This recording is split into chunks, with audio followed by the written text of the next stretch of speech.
Map हो गया था, फिल्टर हो गया, क्लोजर हो गया, नेस्टेड फंक्शन हो गए। यहाँ तक हमने पढ़ लिया था। आज आगे बढ़ेंगे और आज डिस्कस करेंगे जनरेटर फंक्शन के लिए। जनरेटर फंक्शन, जनरेटर फंक्शन ये कह रहा है कि मान लीजिए आपके पास बहुत सारा डेटा है। लेट अस सपोज मेरे पास एक लिस्ट है।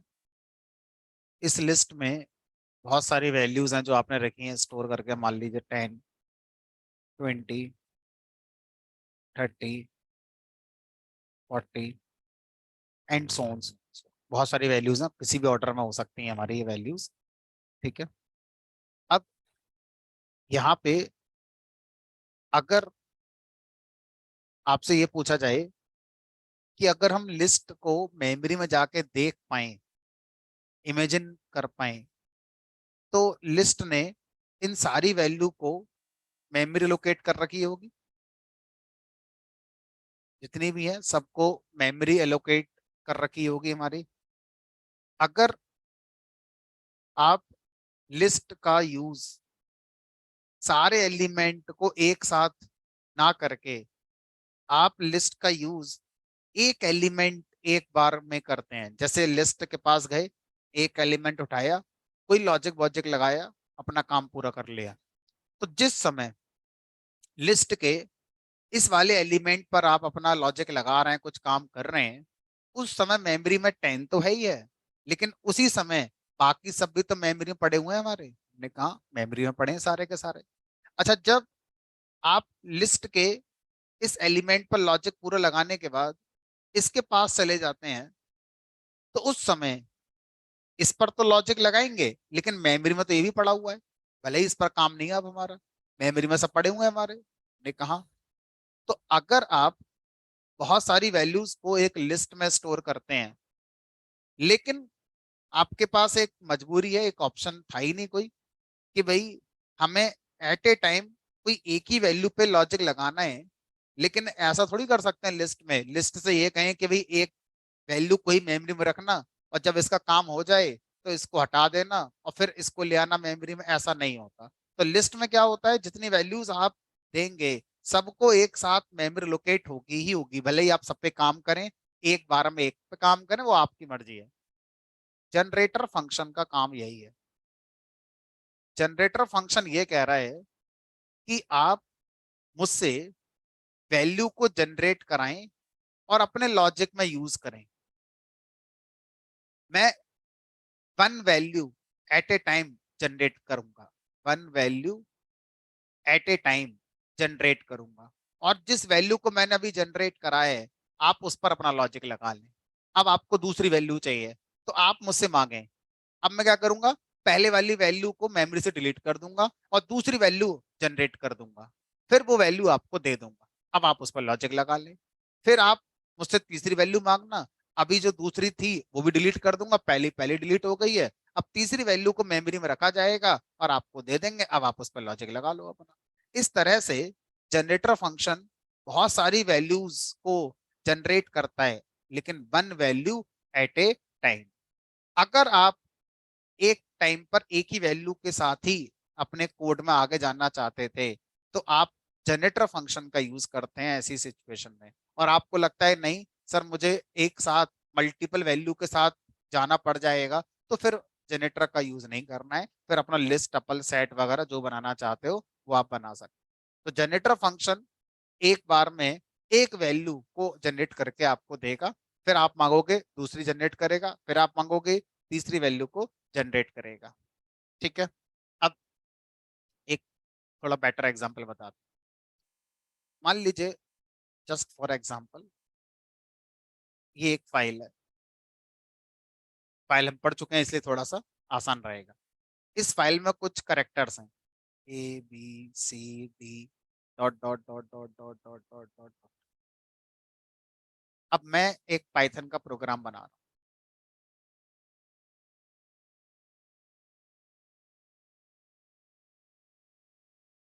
अगर मैं अपने प्रोग्राम में इस फाइल का एक करेक्टर यूज कर लेता हूँ, तब मुझे दूसरा करेक्टर चाहिए। जब दूसरा कर लूंगा तब मुझे तीसरा चाहिए, और जब मैं तीसरा करेक्टर यूज कर रहा हूँ तो मुझे पहले दूसरे से मतलब नहीं है। अभी मैं क्या करता हूँ, इस फाइल के सारे डेटा को अगर मैं ऐसे रीड कर लूँ और उसके बाद जो भी आया उसको एक स्ट्रिंग में स्टोर कर लूँ, तो ध्यान से देखो, फिर प्रोग्राम स्ट्रिंग पे लूप लगाकर एक एक करेक्टर को निकाल लेगा। लेकिन स्ट्रिंग में तो सारे करेक्टर आ ही गए आपके।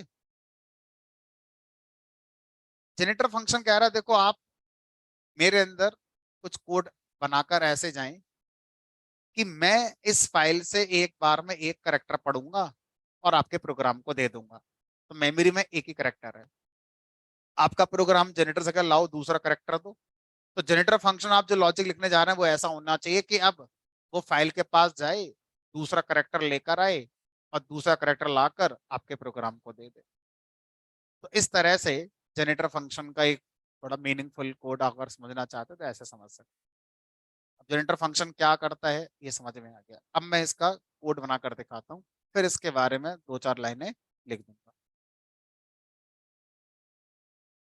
तो ये कह रहा है हूं तो मैं फंक्शन ही, बनूंगा तो ऐसे ही, डेफ कीवर्ड लगा, फंक्शन का नाम डेफ, सॉरी कीवर्ड का नाम डेफ, फंक्शन का नाम जो आप देना चाहते हैं वो आप दे दो। मैंने इसका नाम माई जेन दे दिया, कुछ भी दे दो, बट जो रूल है फंक्शन का नाम देने का वो फॉलो करना। लाइक कीवर्ड नहीं होना चाहिए, स्पेस नहीं होना चाहिए, समथिंग। अभी मैं इसमें कोई फाइल नहीं लगा रहा, मैं इसमें कोई कुछ नहीं कर रहा, ठीक है। सिंपल करते हैं कॉन्सेप्ट को कि जनरेटर फंक्शन हमारा क्या है।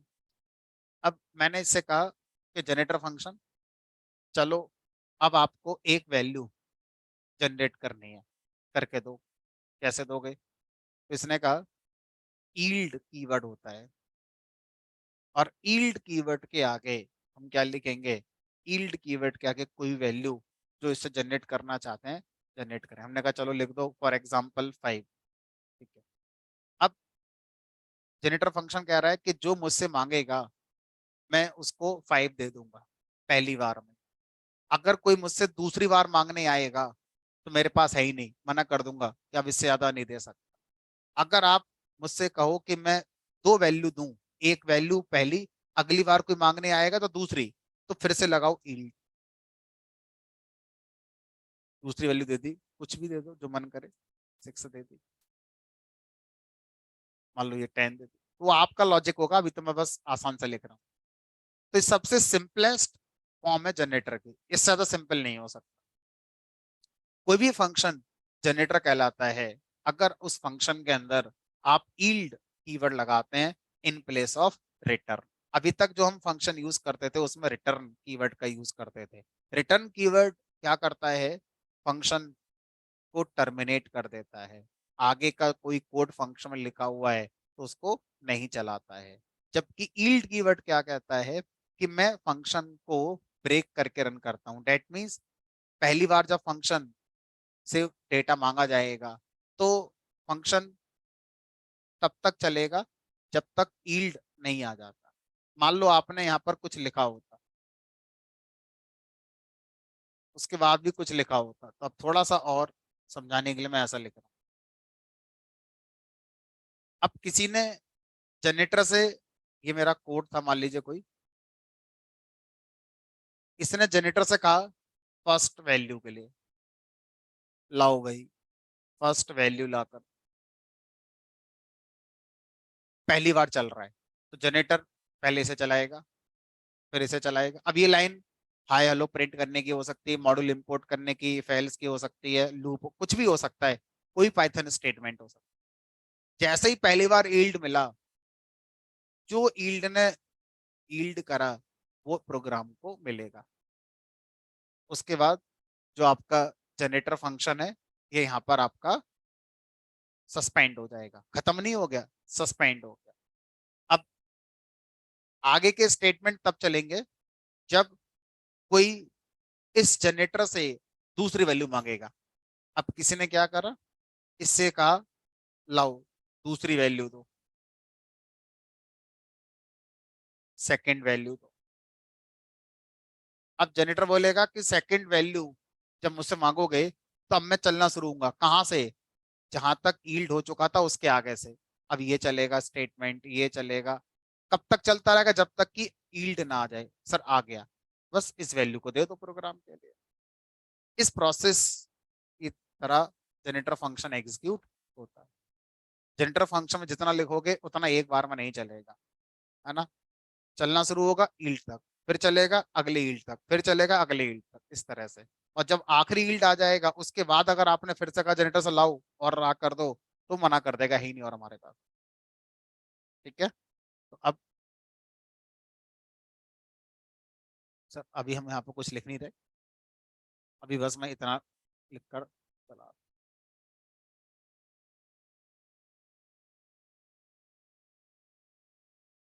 अब क्या करेंगे, हमें इस जनरेटर से वैल्यू चाहिए, तो कैसे। सबसे पहले क्या करेंगे, इस फंक्शन का जनरेटर गेट करेंगे। तो किसी भी जनरेटर फंक्शन के लिए सबसे पहले हमें उसका जनरेटर गेट करना होता है। उसके लिए क्या करते हैं, जो भी फंक्शन था जिसको हम जनरेटर कह रहे हैं उसको कॉल करते हैं। इससे क्या मिलेगा, इससे फंक्शन का जो जनरेटर है वो हमें मिल जाता है। ठीक है, ये फंक्शन जनरेटर का लॉजिक हो गया। और इस लॉजिक का जो एक्चुअल जनरेटर है जो कोड में मेरे लिए काम करेगा, वो तब मिलता है जब मैं इस फंक्शन कॉल करूँ। तो ये फंक्शन क्या करता है, ये एक जनरेटर फंक्शन को वापस कर देता है। अब अगर मैं इसको प्रिंट कराऊंगा तो ये अपना एड्रेस प्रिंट कर देगा कि जनरेटर माई जनरेटर एड्रेस पर ये बन गया। तो अब जनरेटर एक्चुअल में आपका क्रिएट हुआ। तो ये क्या हुआ, ये जनरेटर फंक्शन डिफाइन हुआ।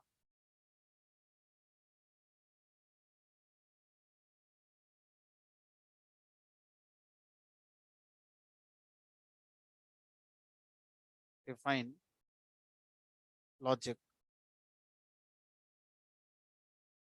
जनरेटर। जब उस फंक्शन को कॉल करते हैं तो वो फंक्शन क्या करता है, अपना जनरेटर क्रिएट कर देता है।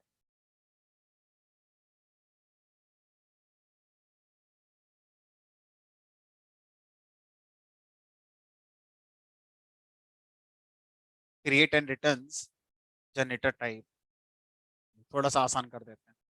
ऐसे मान लो ये जनरेटर फंक्शन है, और जब जनरेटर फंक्शन कॉल करते हैं तो जनरेटर फंक्शन का डेटा टाइप क्रिएट हो जाता है। जैसे list, tuple, set, int, float type होते हैं, उसी तरह से जनरेटर एक टाइप होता है। तो जनरेटर टाइप को हम नहीं बना सकते। जनरेटर टाइप बनाने का तरीका एक ही है कि किसी जनरेटर फंक्शन को कॉल कर दो, जनरेटर टाइप बनकर आ जाएगा, बन गया। अब इस जनरेटर टाइप को हम पास करते हैं नेक्स्ट फंक्शन के अंदर। पाइथन में एक नेक्स्ट फंक्शन होता है, नेक्स्ट फंक्शन का काम है नेक्स्ट एलिमेंट को लेकर आना। कहाँ से, जनरेटर पास करो, नेक्स्ट एलिमेंट आ गया। नेक्स्ट एलिमेंट सर पहले ही तो एलिमेंट आएगा, अभी हमने कहा पहले ही आएगा, आएगा। चलो इसको मैं प्रिंट करा लेता हूं। अब मुझे क्या करना है, फिर से अगर मैं नेक्स्ट कॉल करूं, अच्छा जिस समय ये लाइन चली है उस समय मेमोरी में सिर्फ कौन होगा, 5।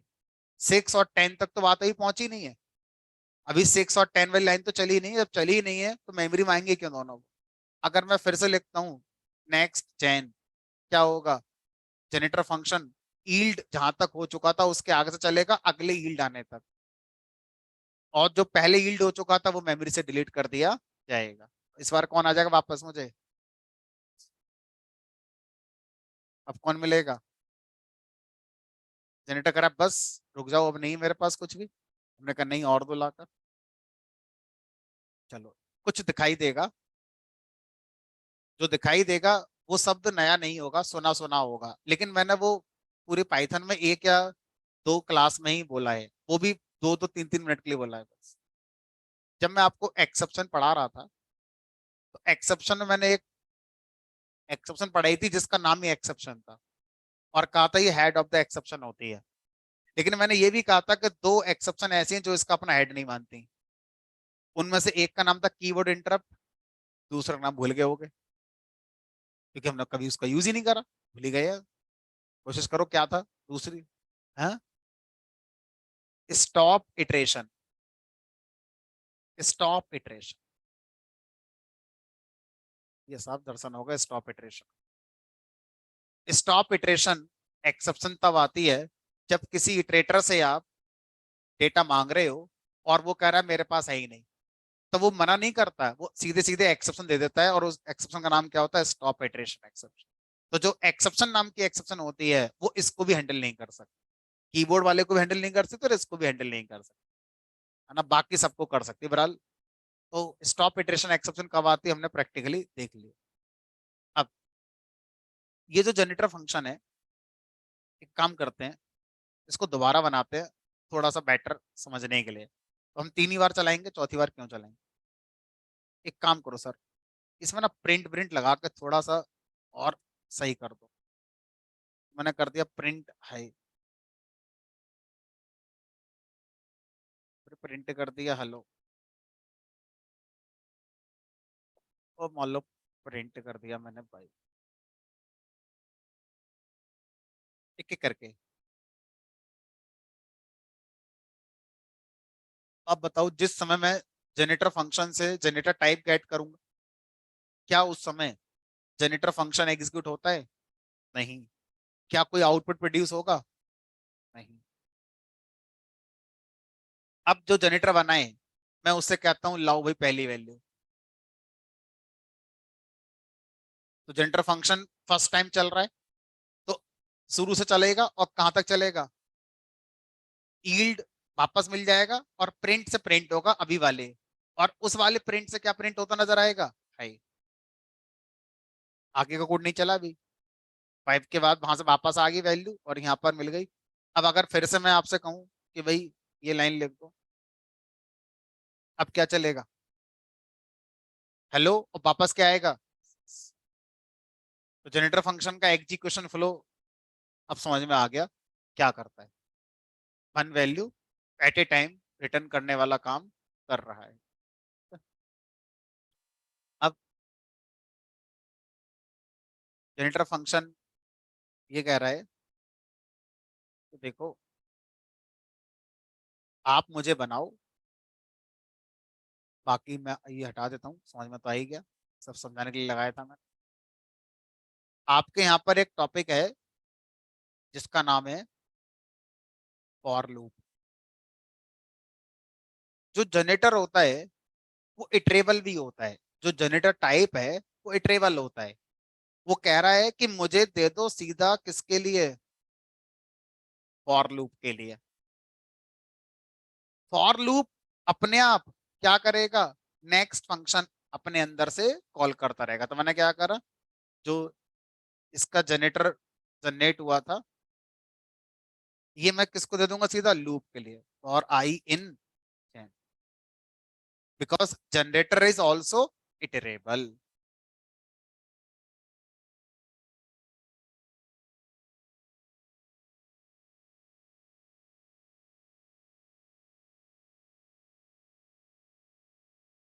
फायदा, मेरी अटक खत्म हो गई। फॉर लूप अपने अंदर से नेक्स्ट फंक्शन कॉल करता रहता है, और कब तक कॉल करता रहेगा?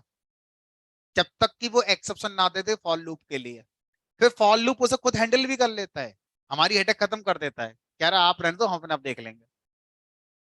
अब सोचो वहां से अगर 100 वैल्यू आएंगे तो मैं 100 बार नेक्स्ट थोड़ी कॉल करूंगा, अपने अंदर से फॉर नेक्स्ट फंक्शन कॉल कर रहा है। ठीक है। अब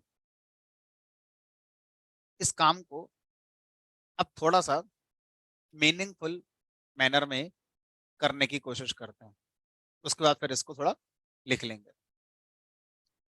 तो मैंने कहा एक ऐसा जनरेटर बना सकते हैं, ध्यान से देखना जो मैं कर रहा हूँ। मैंने जनरेटर फंक्शन कॉल करके जनरेटर का टाइप गेट करा, फिर वो टाइप को पास करा। मैं सीधा फॉर लूप के अंदर ऐसे कर दूं, माई जैन कर सकते हो। ठीक है भाई, आप क्या कर रहे हो, जनरेटर फंक्शन कॉल कर रहे हो, इसका जनरेटर टाइप आएगा, सीधा किसको मिल जाएगा, फॉर लूप को मिल जाएगा, मैंने किसी वेरिएबल में स्टोर नहीं करा। ये भी सही है। पहले वाले और इस वाले में कोई डिफरेंस भाई, आपने एक वेरिएबल बनाया है, उस वेरिएबल को पास करा है फॉर लूप को, इसमें वेरिएबल ना बनाकर सीधा आपने फॉर लूप में जनरेटर टाइप पास कर दिया बना के। अब मैं चाहता हूं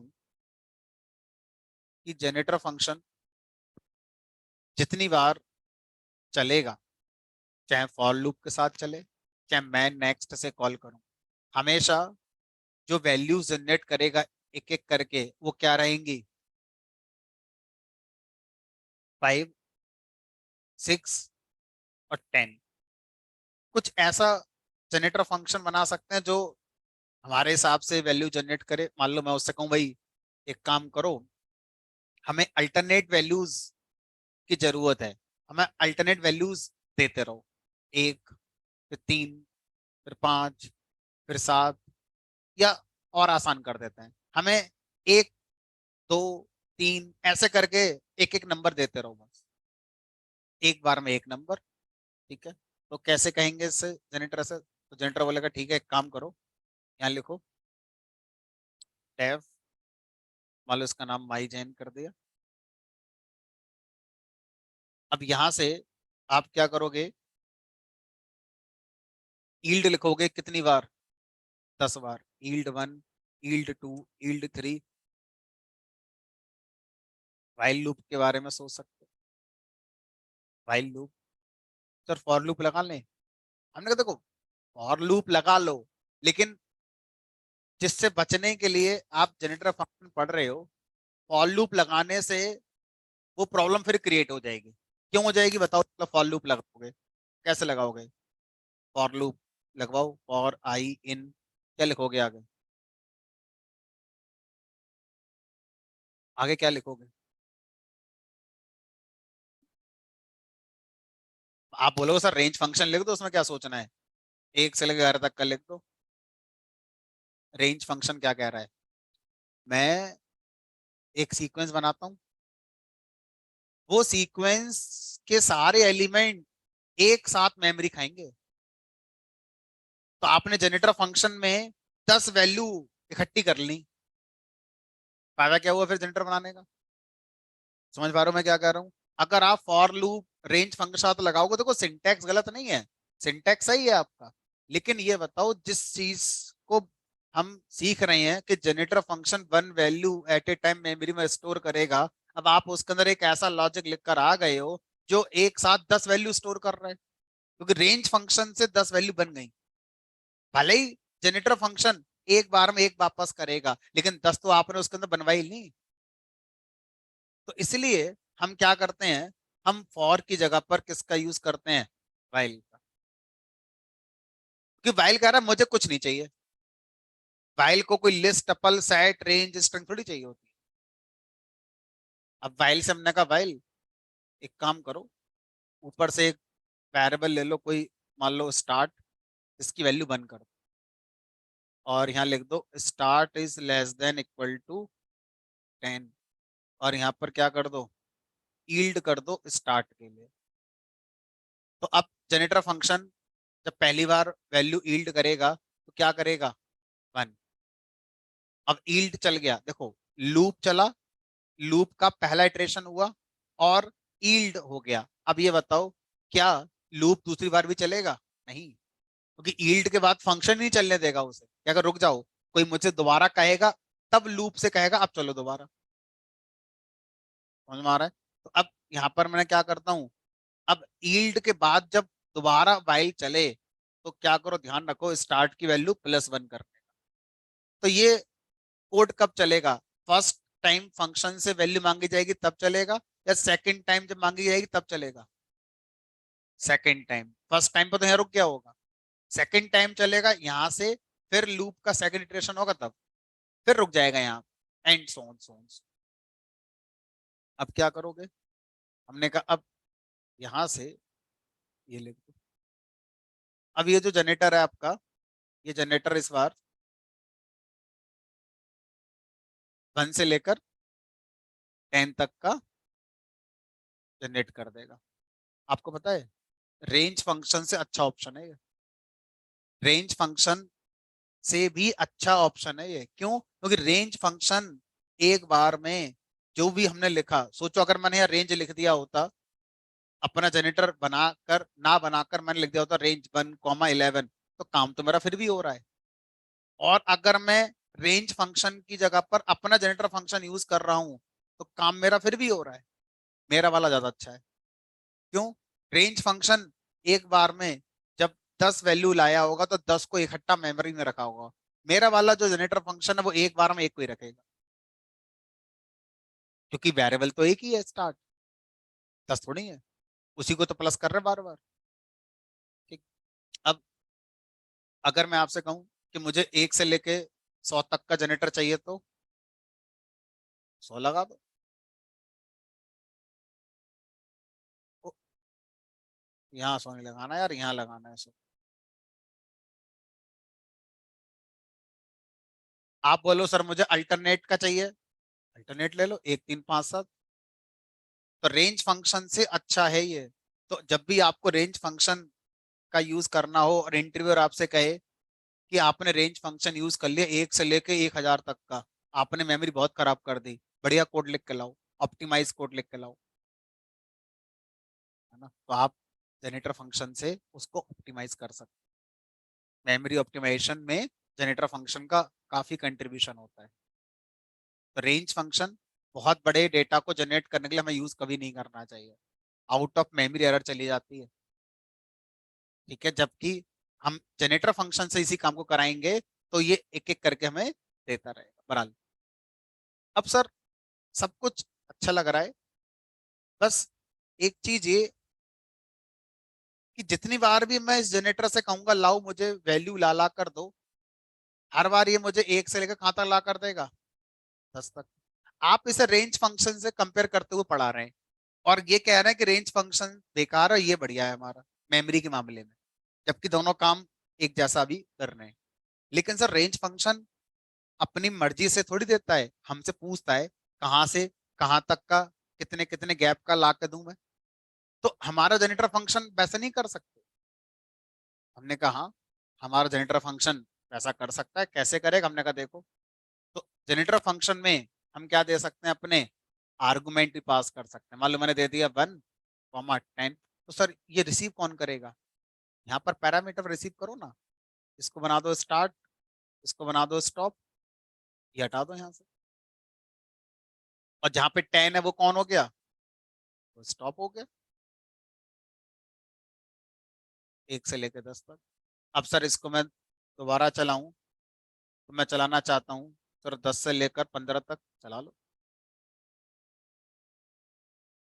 सर ये इंक्लूसिव, दोनों इंक्लूसिव हो गए। देखो तो आपके हाथ में है ना, इक्वल टू लगा रखा है मैंने, इक्वल टू मत लगाओ, ये लो। तो ये इंक्लूसिव हो गया और ये एक्सक्लूसिव का फील देगा, ये लो।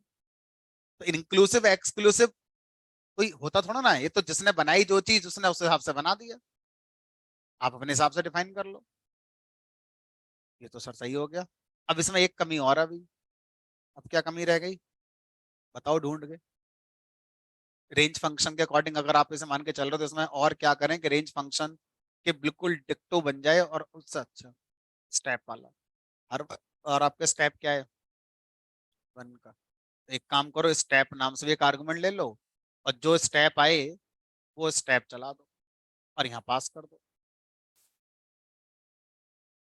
अब यहाँ पे 3 लिखोगे 3 के हिसाब से चलेगा, 1 लिखोगे 1 के हिसाब से चलेगा।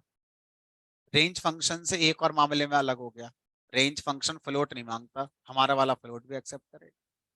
हमने थोड़ी कौन सी लॉजिक लगा रखा है कि ये इंटीजर होना चाहिए, फ्लोट कुछ भी हो जाए, क्या फर्क पड़ता है ना? तो ये फेल भी हो सकता है, क्योंकि अगर आपने स्ट्रिंग यहाँ इंटीजर दे दी तो एरर आ जाएगी, क्योंकि कंपैरिजन स्ट्रिंग इंटीजर का हो ही नहीं सकता। तो आपको यहाँ पर अपना इफ एल्स लगा कर लॉजिक लगा लेना है पहले। ठीक है, कुल मिलाकर ये हमारा क्या हो गया, जनरेटर फंक्शन बनकर तैयार हो। अब जनरेटर फंक्शन को डिफाइन कर लेते हैं।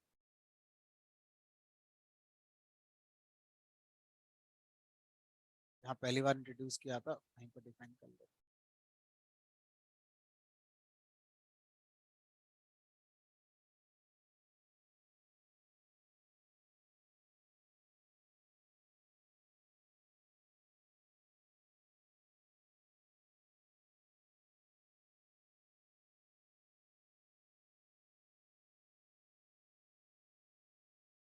It generates a value at a or some it generates one value at a time, comma, hence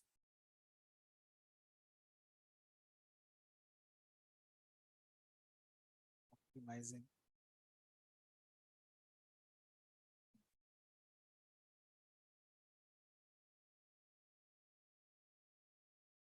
अब इसका यूज फिर कहाँ है? फिर तो सर एक चीज बताओ, पाइथन ने गलती कर दी लिस्ट टपल बना के, उन्हें लिस्ट टपल बनानी नहीं चाहिए थे, जनरेटर ही पढ़ा देना चाहिए था आपको उस दिन। मैंने कहा बात गलत नहीं है आपकी, लेकिन अब अभी देख लो जिस टाइम फ्रेम पर हम इसको पढ़ रहे हैं, अपनी पॉपुलेशन देखो क्लास की और ऑनलाइन की आधी रह गई है यहाँ तक पहुंचते पहुंचते। सोचो अगर मैं ये टॉपिक को उसी दिन पढ़ा दूं तो सोचो उस दिन के बाद से छटनी होनी शुरू हो जाएगी स्टूडेंट की। अब ऐसा क्यों होता है उसका एक ही आंसर है, जो 4 बजे आता है 5:30 बजे आता है, अगले दिन 4 बजे ही आता है। बीच में 22.5 घंटे दुनिया में पाइथन में क्या हुआ उसे पता ही नहीं क्या हुआ, पाइथन में क्या हुआ, वो अपनी दुनिया में लग जाता है। तो जो 5:30 बजे यहाँ से जाने के बाद अगले दिन 4 बजे किताब खोलता है पाइथन की, उसके साथ यही होता है। तो जैसे जैसे सामने समय गुजरता है वो बीच लास्ट में जाके छोड़ना शुरू कर देता है कि अब नहीं यार, अब बस की नहीं है, छोड़ दो। क्योंकि दुनिया से सुनकर आया था पाइथन दुनिया की सबसे आसान लैंग्वेज है, लेकिन जब पढ़ने बैठे तो धोखा दे दिया तो दुनिया ने। आसान कुछ नहीं होता मेरे भाई, है ना। प्रोग्रामिंग का मतलब आसान और मुश्किल नहीं होता, प्रोग्रामिंग का मतलब होता है लॉजिक बिल्डिंग। प्रोग्रामिंग सीखने का मतलब लॉजिक बिल्डिंग। घर में छोटे भाई बहन हैं उनको प्रोग्रामिंग इसलिए कराना ताकि नौकरी लगे न लगे फर्क नहीं पड़ता, दिमाग की नसें खुल जाएं। दिमाग में जो ब्लॉकेज भरा पड़ा है ना वो सब खुल जाएगा प्रोग्रामिंग सीखने में। सोचने की एक क्षमता आ जाती है, चाहे फील्ड में कोई भी फील्ड हो दुनिया का, किसी भी फील्ड में सोच पाओगे प्रोग्रामिंग करने के बाद। नौकरी भले ही नहीं लगेगी, फर्क नहीं पड़ेगा उससे, लेकिन जो पढ़ जाओगे ना उसका यूज लाइफ में पता नहीं कहाँ कहाँ होगा, तो दिमाग खुल गया होगा तो। बहरहाल, तो आंसर ये नहीं है जो मैंने कहानी सुना दी आपको। आंसर ये है कि लिस्ट अपनी जगह सही है, जनरेटर अपनी जगह सही है। लिस्ट का यूज तब करना है जब सारी वैल्यू को एक साथ यूज करना पड़े मुझे। मुझे स्लाइसिंग करनी है, यहाँ से लेकर यहाँ तक सारी इकट्ठी चाहिए तब स्लाइसिंग होगी। मुझे सॉर्टिंग करनी है, सर्चिंग करनी है, तो सॉर्टिंग सर्टिंग तभी हो सकती है जब सारी वैल्यू एक साथ हो, तभी कंपेयर करोगे एक को दूसरे को, दूसरे को तीसरे के साथ। अब जनरेटर कह रहा है कि मुझसे ही मत कहना कि सर्चिंग कर दो, सॉर्टिंग कर दो, स्लाइसिंग कर दो, ये मेरे बस की नहीं। क्यों? क्योंकि मेरे पास एक बार में एक ही वैल्यू है, ये सब नहीं होता मुझसे। तो इसका अपना एक पर्पज है, उनका अपना एक पर्पज है। जब आपको बहुत सारी वैल्यू एक साथ यूज करनी है, लाइक सर्चिंग करनी है, सॉर्टिंग करनी है, असेंडिंग डिसेंडिंग ये सब करना है, तो लिस्ट टपल सेट ही यूज करना है, जनरेटर वहां यूज नहीं होगा। अब मेमोरी नहीं बचा सकते आप। और जब आप एक साथ एक वैल्यू को, एक साथ सारी वैल्यू को यूज नहीं करना चाहते, एक वैल्यू को ही एक बार में यूज करना चाहते हैं, तो शायद आप जनरेटर का यूज करेंगे मेमोरी को ऑप्टिमाइज करने के लिए। तो इसकी ये शर्त हो गई, हमेशा जनरेटर यूज नहीं होगा। ठीक है, तो यहाँ पर हम लिख सकते हैं।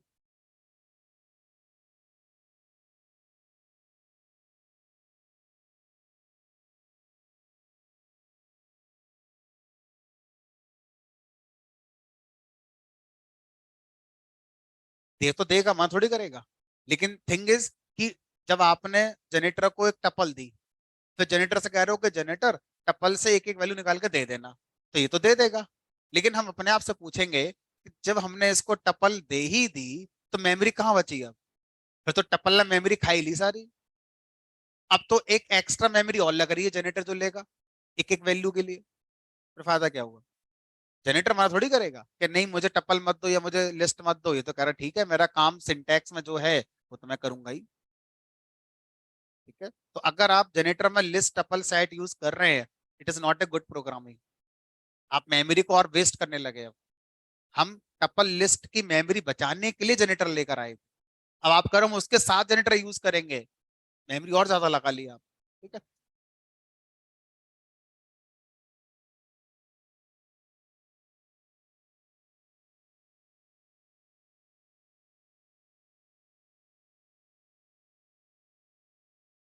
हाँ उस टाइम पे आप कर सकते हो, ये आप कर सकते हो, वहां पर कर सकते हो, इट इज यूजफुल।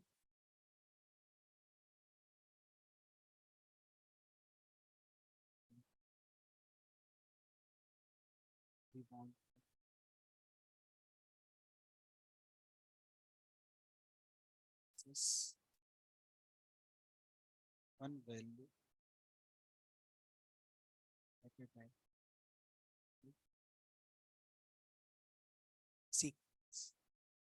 इसी सीक्वेंस से एक वैल्यू को एट ए टाइम प्रोसेस करना चाहते हैं, तो ये हमारे लिए यूजफुल। ठीक है,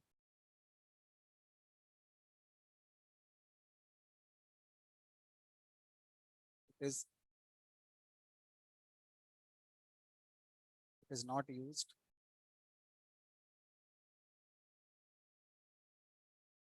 situations where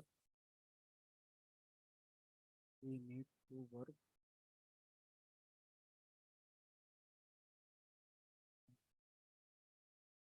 multiple values at a time,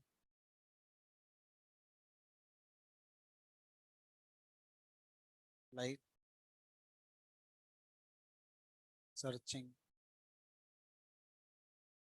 sorting, sum,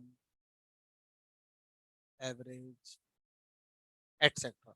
इस तरह की चीजों के लिए ये यूजफुल नहीं। ठीक है,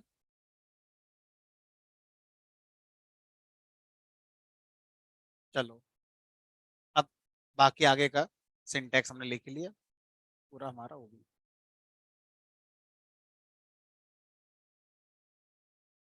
अब लास्ट कॉन्सेप्ट आता है फंक्शंस के एडवांस वाले पार्ट का,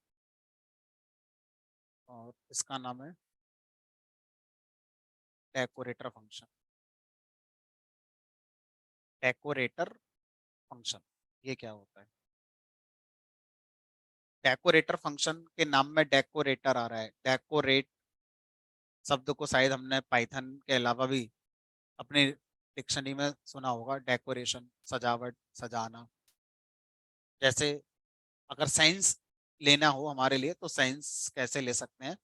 ये मान लीजिए आपका घर है, ठीक है, और आपके घर में कोई फंक्शन हो रहा है, तो आप इसे क्या करोगे? डेकोरेट कराओगे, बाहर से लाइटिंग लगवा ली, फूल माला लगवा दी बाहर से। शायद ऐसा नहीं करते कि अंदर से दीवार यहाँ से हटवा के यहाँ लगा दी, किचन को यहाँ ले आए, अब वापस जब फंक्शन हो जाएगा तो फिर कर देंगे कि जब ज्यादा लोग आ जाएंगे तो किचन में जगह कम रहेगी, चलो रूम तोड़ के किचन में ले लेते हैं, जब फंक्शन खत्म हो जाएगा तो वापस से किचन छोटी कर दे। ऐसा हम जनरली नहीं करते।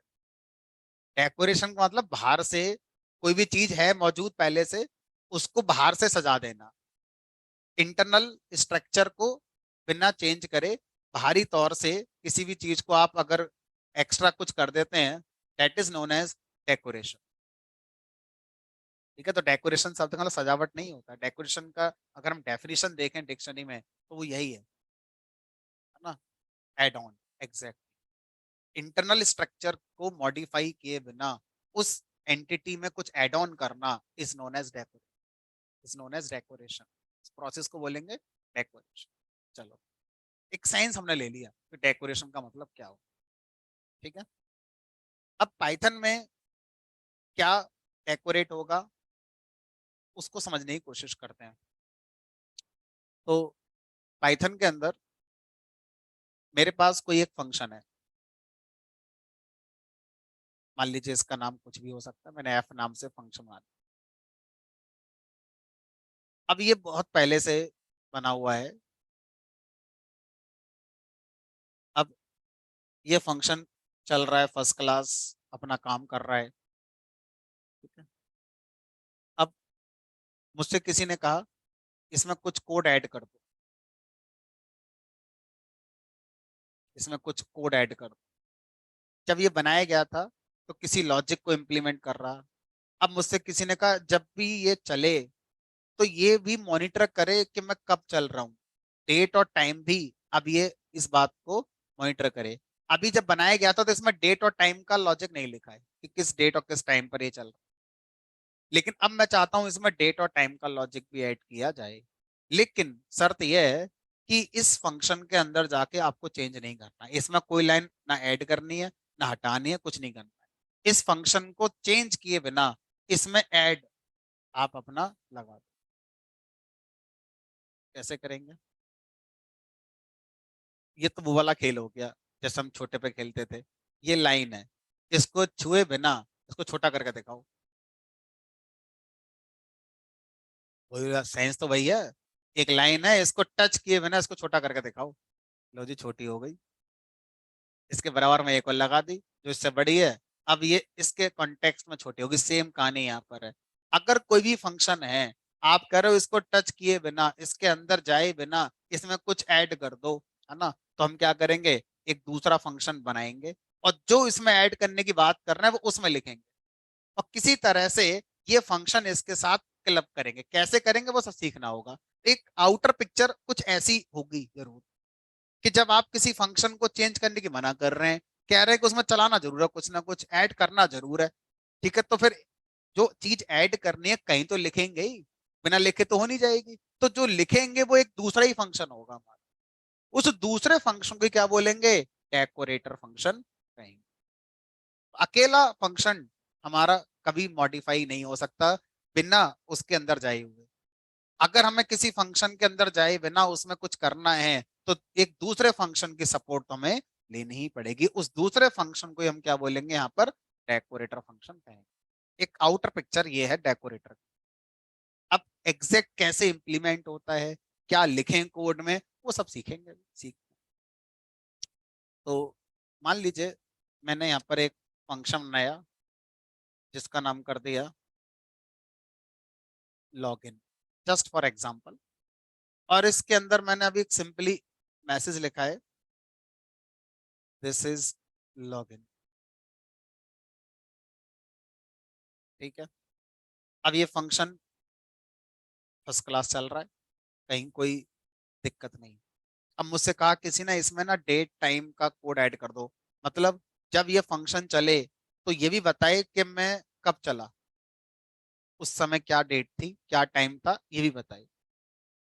तो मैंने क्या करा, इस काम को करने के लिए एक डेकोरेटर फंक्शन बनाना है। ये तो डेकोरेटर फंक्शन नहीं है। अब डेकोरेटर फंक्शन, तो डेकोरेटर फंक्शन कह रहा है कि मेरे अंदर अलग से कुछ भी नहीं लिखा जाता, जैसे जनरेटर में अलग से ईल्ड चलता है, इस तरह से डेकोरेटर फंक्शन कह रहा मैं पूरी तरह से एक डिजाइन का नाम हूं। यानी कि डेकोरेटर एक डिजाइन का नाम है। डेकोरेटर में ना कोई नया कीवर्ड है ना कोई नया टॉपिक है, कुछ नहीं है। हमने अब तक जो फंक्शन पढ़े हैं उसी फंक्शन को एक पर्टिकुलर डिजाइन पे लिख दो तो उस डिजाइन का नाम होता है डेकोरेटर। देख, तो डेकोरेटर फंक्शन कह रहा है कि मुझे बनाओ, मेरा नाम कुछ भी रख देना। मान लीजिए मैंने इसका नाम रख दिया डेट डेको, कुछ भी नाम रख दो, डेट डेको रख दो, डेट डेको रेटर पूरा रख दो, कोई बात नहीं, पूरा रख दो। ठीक है। अब किसी भी फंक्शन को डेकोरेटर बनाने का पहला रूल, जिस फंक्शन के लिए ये कोड ऐड करेगा उस फंक्शन को आर्गुमेंट में रिसीव करेगा। तो एक पैरामीटर बनाओ और जो भी आपका फंक्शन है जिसको आप एनहेंस करना चाहते हो वो आर्गुमेंट में पास करना होगा डेकोरेटर के लिए। तो मैंने फन नाम से एक पैरामीटर बना लिया। तो डेकोरेटर फंक्शन जब भी कोई इस्तेमाल करेगा तो एज आर्गुमेंट लॉगिन पास करे, तो लॉगिन इसमें आना चाहिए। ठीक है। हाँ। अब अगला काम क्या होगा, डेकोरेटर फंक्शन का दूसरा रूल, अपने अंदर वो एक नेस्टेड फंक्शन बनाएगा। बना लेते हैं। अब नेस्टेड फंक्शन का नाम क्या रखेगा? कुछ भी, जो नाम रखना चाहे वो रख ले। मान लो इसका नाम कर दिया मैंने एट डेट, नाम में कुछ नहीं है, कुछ भी रख। उसके बाद अब वो क्या करेगा, अपने अंदर से जो आर्गुमेंटेड फंक्शन है उसे कॉल करेगा। तो मैंने किसको कॉल कर दिया, फन। अगर ये नेस्टेड फंक्शन चला, अभी कॉल नहीं हुआ, नेस्टेड फंक्शन डिफाइन हो रहा है, अगर ये चला तो पहले अपने अंदर से किसको चला देगा, ये आर्गुमेंटेड फंक्शन को। अगर हम मान के चल रहे हैं कि उसमें लॉगिन आया, तो ये लाइन अपने अंदर से लॉगिन फंक्शन चला देगी। अब यहां पर मैंने क्या करा, इंपोर्ट कर दिया टाइम मॉड्यूल के लिए, और साथ में ऐड कर दिया टाइम का logic, time dot C time. अब ये बताओ, अगर ये नेस्टेड फंक्शन चला, जो कि अभी चला नहीं है, सिर्फ डिफाइन किया जा रहा है, तो ये अपने अंदर से क्या काम करेगा, जो आर्गुमेंटेड फंक्शन उसे चलाएगा, साथ ही साथ टाइम को प्रिंट कर देगा। तो मैं ये कह सकता हूं कि ये जो एड डेट फंक्शन है, ये लॉगिन फंक्शन के साथ साथ एक नया काम भी कर रहा है। हमने कहा एक नया काम भी कर रहा है, ठीक है। अब इस फंक्शन को मैं अभी कॉल नहीं कराऊंगा, इस फंक्शन को मैंने क्या करा, रिटर्न कर दिया,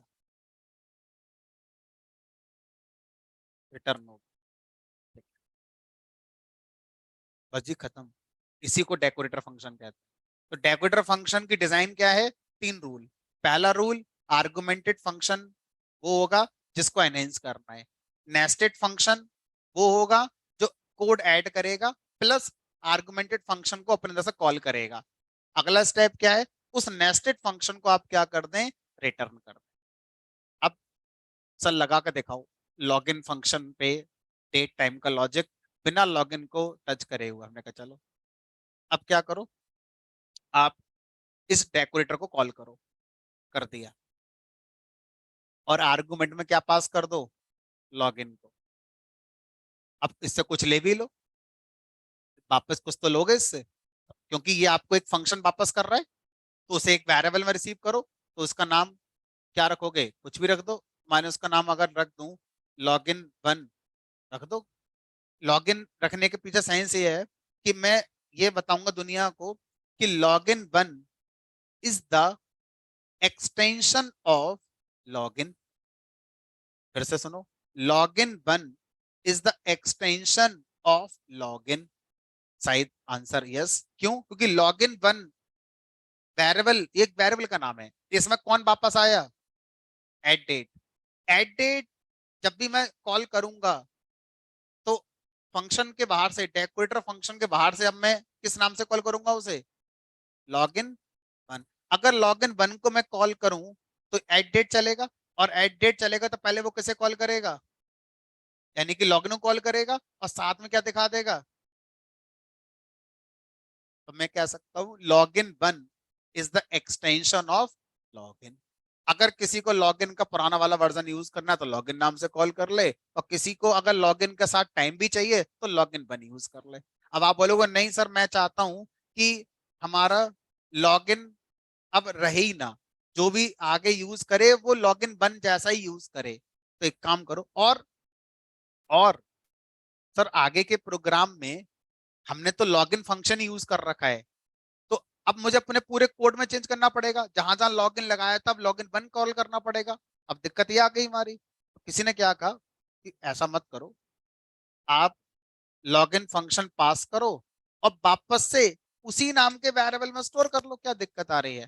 तो अब लॉगिन फंक्शन का नया रूप ये वाला हो गया जो अभी आपने बना दिया। अब जब भी आगे लॉगिन फंक्शन कॉल करोगे ये भी चलेगा, साथ में ये भी चलेगा, जब भी करना है जैसे करना है अपना करो। तो इस तरह से ये डेकोरेटर फंक्शन इस फंक्शन को एनहेंस करके मुझे वापस कर देता है। अब जब वापस हो रहा है तो मैं चाहूं तो उसे उसी नाम के वेरिएबल में स्टोर कर लूं जो फंक्शन का नाम था, मैं चाहूं तो उसे एक नया नाम दे सकता। मैं उसी नाम के वेरिएबल में तब स्टोर करना चाहूंगा जब मैं चाहता हूं कि आगे मैंने जहां जहां भी इसको कॉल कर रखा है उस पे इस एडिट कोड का इंपैक्ट आए जो यहां से ऐड हुआ है। और मैं चाहता हूं नहीं कि अब आगे से जब भी यूज करूंगा तो इंपैक्ट आए, अब ना आए, तो मैं इसको एक दूसरे नाम से स्टोर कर लूंगा यहाँ पर। समझ में आ रहा है। अब आप बोलोगे कि एक जिद वाली बात थी कि इसको टच नहीं करना है, सीधे सीधे यहां पर जाते, यहां पर इंपोर्ट करते, प्रिंट करा देते डेट टाइम, बात ही नहीं होती इतनी कि ये बनाओ कि वो बनाओ कि वहां पास करो फिर ऐसे करो फिर वैसे करो, सीधे सीधे उसमें जाकर करवा दो ना, क्या दिक्कत आ रही है। हमने कहा चलो इस बात का आंसर आप ऑब्जर्व करके लेने की कोशिश करना कि जब सीधे सीधे इस काम को हम कर सकते थे तो एक अलग से फंक्शन बनाकर घुमा फिरा कर ये सब क्यों करवा रहे हो। अच्छा मान लीजिए मेरे पास एक फंक्शन और है जिसका नाम रजिस्टर है, ये अपना रजिस्टर वाला काम कर रहा था जो भी कर रहा था, ये भी फर्स्ट क्लास चल रहा है, कोई दिक्कत नहीं। अब जो भी इसका इस्तेमाल कर रहा है चल रहा है। अब किसी ने मुझसे कहा यार वो डेट टाइम वाला कोड इसको भी दे दो, मैंने कहा ले लो कोई दिक्कत नहीं है। डेट डेकोरेटर फंक्शन जो डेकोरेटर है वो कॉल करो, इस बार इसको क्या पास कर दो, रजिस्टर पास कर दो, ये आपको इसका एनहेंस्ड वर्जन वापस कर देगा और आप उसे इसी नाम के वेरिएबल रखना चाहो तो इसी नाम के वेरिएबल में रख लो। अब आगे जब भी चलाओगे तो यही चलेगा। अब सोचो मेरे पास इस तरह के ना 50 फंक्शन पहले से बने हुए थे, अब मुझे उन 50 फंक्शन के अंदर कोई कोड ऐड करना है। अभी तो एक के अंदर करना था, अब वही कोड दूसरे में भी करना है, वही कोड तीसरे में करना है, वही कोड चौथे 10 में 50 में 100 में करना है। अगर आपकी बात मान ली जाती कि सर क्यों इन सब में जा रहे हो, एक्चुअल फंक्शन में जाके चेंज करके आओ, तो इस बार मुझे इस कोड को कितनी जगह लिख कर आना पड़ता, 50 बार, क्योंकि हर फंक्शन में जा जाकर मुझे ये कोड ऐड करके आना पड़ता। अब कोई ये कह दे मुझसे कि सर डेट का फॉर्मेट सही नहीं है, डेट का फॉर्मेट थोड़ा दूसरा बनाकर प्रिंट करो, अब फिर से चेंज करना पड़ेगा कहां पर, 50 फंक्शन फिर से चेंज करना पड़ेगा। अब अगर मुझे कुछ भी चेंज करना होगा तो सिर्फ किस जगह चेंज करना होगा, डेकोरेटर फंक्शन में एक जगह करना होगा, और जहां जहां मैंने इस डेकोरेटर को लगाया है सब जगह अपने आप काम करेगा। ठीक है, तो बात जिद की नहीं थी कि आप उस फंक्शन को मॉडिफाई क्यों नहीं करवा रहे हो, बात यह है कि अगर इस तरह से किसी भी कोड को जो कॉमन कोड है, अब इसको हम क्या बोल सकते हैं कि अगर मेरे पास कोई ऐसा कॉमन कोड है जो हर फंक्शन के लिए मुझे पहुंचाना है, तो हर फंक्शन बार बार ना लिखकर एक डेकोरेटर फंक्शन से वहां पर पहुंचाया जा सकता। ठीक है, तो ये कॉन्सेप्ट है किसका, हमारा डेकोरेटर का। अब पाइथन ने कहा कि हमारी तरफ से भी डेकोरेटर में कुछ और है, कॉन्सेप्चुअली डेकोरेटर हो चुके पूरे, खत्म हो गया, इतना ही था। लेकिन सिंटैक्टिकली पाइथन ने अपनी तरफ से कुछ हमें दिया रिगार्डिंग डेकोरेटर, क्या दिया जरा वो देखो। तो अब मान लीजिए इस बार कहानी उल्टी है, आज 11 अगस्त 2023 है, आपने डेकोरेटर फंक्शन बना रखा है। अब डेकोरेटर फंक्शन बन जाने के बाद मान लीजिए आप एक फंक्शन और बना रहे हैं जिसका नाम है अपलोड, फॉर एग्जाम्पल जो किसी प्रोजेक्ट में अपलोडिंग वाला काम करता होगा। मैंने सिंपल लिख दिया दिस इज अपलोड। अब मुझसे कहा किसी ने यार इसमें भी डेट टाइम वाला ऐड कर दो। अब मेरे पास एक रास्ता क्या है, डेकोरेटर कॉल करूं, अपलोड पास करूं, और जो नया निकल कर आएगा एक वेरिएबल फिर से अपलोड में रिसीव कर लूं। पाइथन ने कहा ठीक है एक काम करो, ऐट सिंबल होता है, ऐट सिंबल के आगे उस डेकोरेटर का नाम लिख दो जिस डेकोरेटर का कोड इस वाले फंक्शन में आप इंजेक्ट करना चाहते हो, इंजेक्ट मतलब बाहर से लगाना चाहते हो। ठीक है, तो हम क्या लिख देंगे यहाँ पर, माई डेट, नहीं क्या नाम था उसका, डेट डेकोरेटर, हो गया, बस हो गया। अब आप अपना फंक्शन कॉल करो जिस नाम से था उसी नाम से।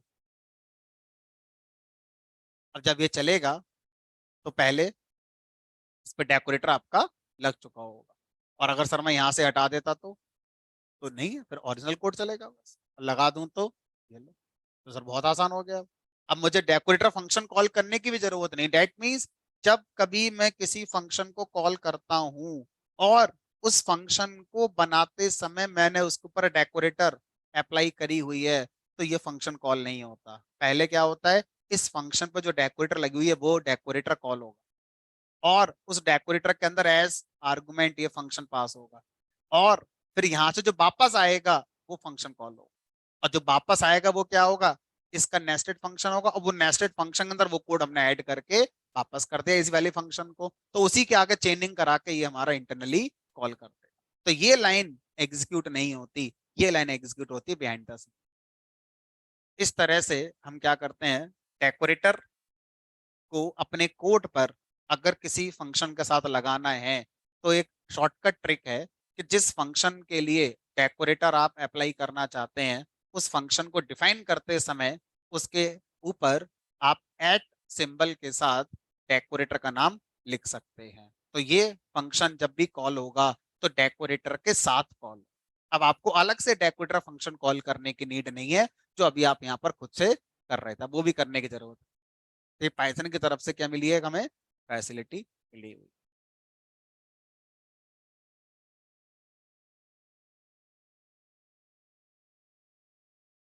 केबीसी में एक क्वेश्चन पूछा गया था, इसका प्रोनाउंसिएशन क्या होता है?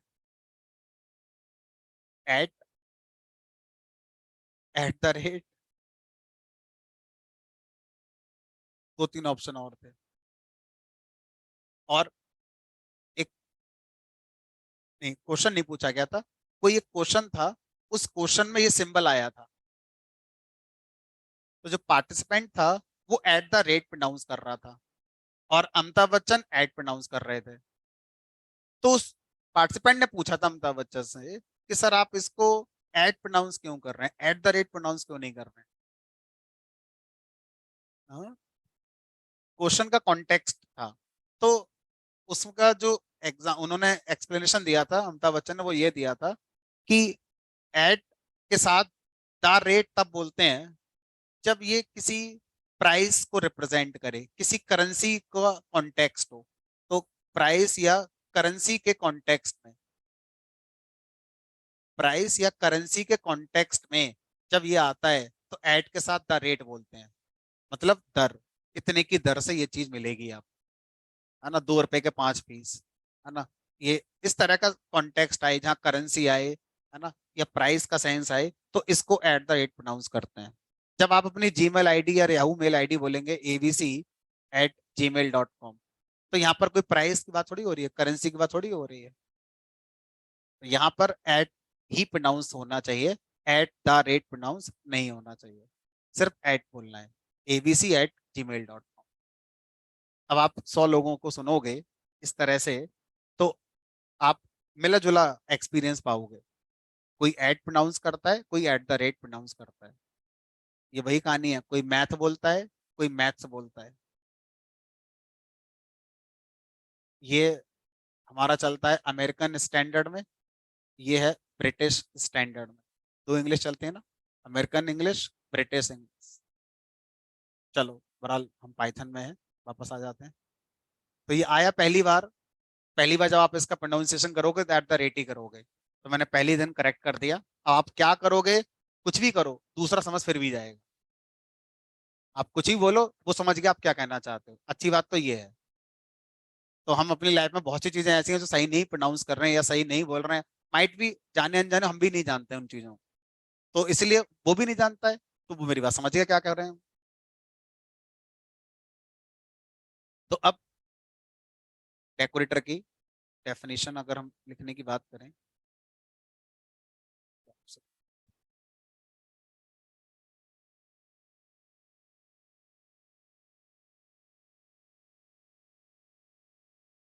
इट इज अ फंक्शन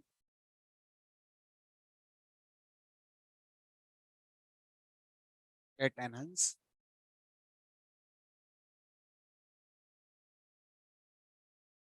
या एक काम करते हैं डेट एक्सटेंड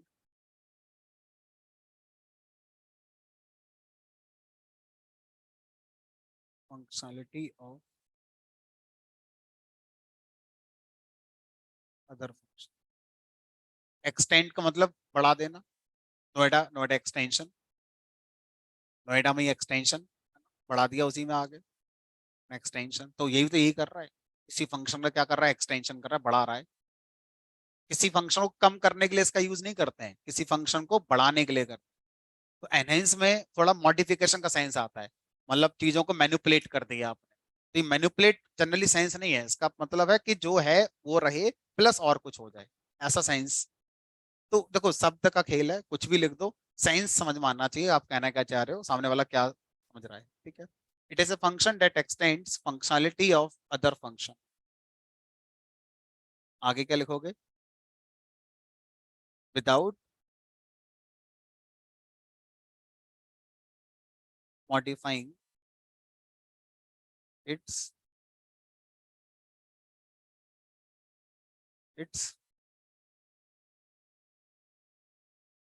इंटरनल। इसके इंटरनल कोड को मॉडिफाई किए बिना इस काम को हम कर सकते हैं, ठीक है।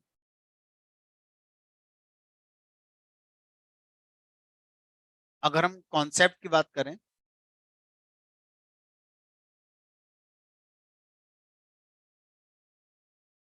5 मिनट में आ रहा हूँ बस, खत्म कर।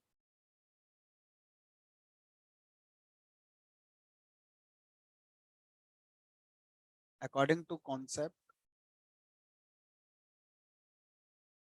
It is just a design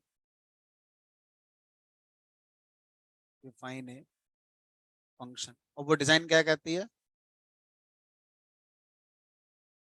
takes argument as function, define a nested function, call argumented function. अब देखो, ऐड न्यू कोड रिटर्न्स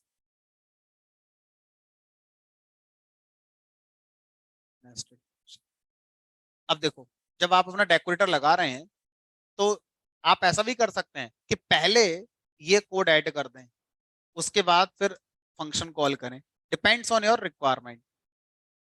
पहले मैंने टाइम ऐड कर दिया, उसके बाद आर्गुमेंटेड फंक्शन कॉल करा, तो पहले टाइम का कोड चलेगा फिर ये चलेगा हमारा, ऐसे कर, ठीक है। तो जैसे आप चाहते हो वैसे कर सकते, जरूरी नहीं है कि पहले आर्गुमेंटेड फंक्शन ही कॉल करना है उसके बाद अपना कोड ऐड करना है। दैट मीन्स ये दो स्टेप इंटरचेंज की जा सकते हैं, पहले ये कर लो उसके बाद ये कर लो, फर्क क्या पड़ता है, सॉरी ये दोनों स्टेप, कॉल करना और नया कोड ऐड करना। तो ऐसा डिजाइन जो किसी फंक्शन का बना दिया जाए, तो ऐसे डिजाइन को डेकोरेटर फंक्शन कहते हैं। तो मैं ऐसा ही कह सकता हूँ, अगर मैं थोड़ा भारी भारी वर्ड यूज करूं, decorator is high order function, कह सकते हो, कल तो पढ़ाया था आपने। हाई ऑर्डर का मतलब ऐसा फंक्शन जो किसी फंक्शन को आर्गुमेंट रिसीव करे तो कर ही रहा है, या एक फंक्शन को वापस करे, ये तो दोनों ही काम कर रहा है। तो अगर कोई आपसे बोले हाई ऑर्डर फंक्शन का एग्जांपल, तो सबसे पहले उसे बोलो डेकोरेटर फंक्शन। जितने डेकोरेटर फंक्शन होते हैं सब हाई ऑर्डर फंक्शन है।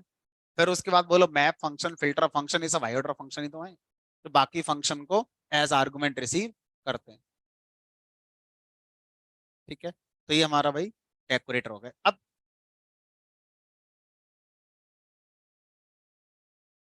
डेकोरेटर को आप ऑब्जेक्ट ओरिएंटेड प्रोग्रामिंग में देखेंगे। पहली बार आपने आज देखा, दूसरी बार आप देखेंगे ऑब्जेक्ट ओरिएंटेड प्रोग्रामिंग में, उसके बाद आप लोग बट जाएंगे। जो लोग फुल स्टैक के हैं, जब तक उनकी लाइफ रहेगी पाइथन में, वो इसको हर दिन देखेंगे। फुल स्टैक वाले डेली पढ़ेंगे डेकोरेटर को, समझ के पढ़ें, रट के पढ़ें, मजबूरी में पढ़ें, कैसे पढ़ें वो उनकी मर्जी है, लेकिन पढ़ना उनको डेली होगा जो फुल स्टैक में जाएंगे। जो लोग data analytics, data science, AI में जाएंगे, उनका ये आखिरी बार हो जाएगा। इसके बाद वो कभी शायद इसके दर्शन भी ना कर पाए कि ये डेकोरेटर क्या होता है। तो फुल स्टैक वालों के लिए सबसे इंपॉर्टेंट कॉन्सेप्ट है डेकोरेटर।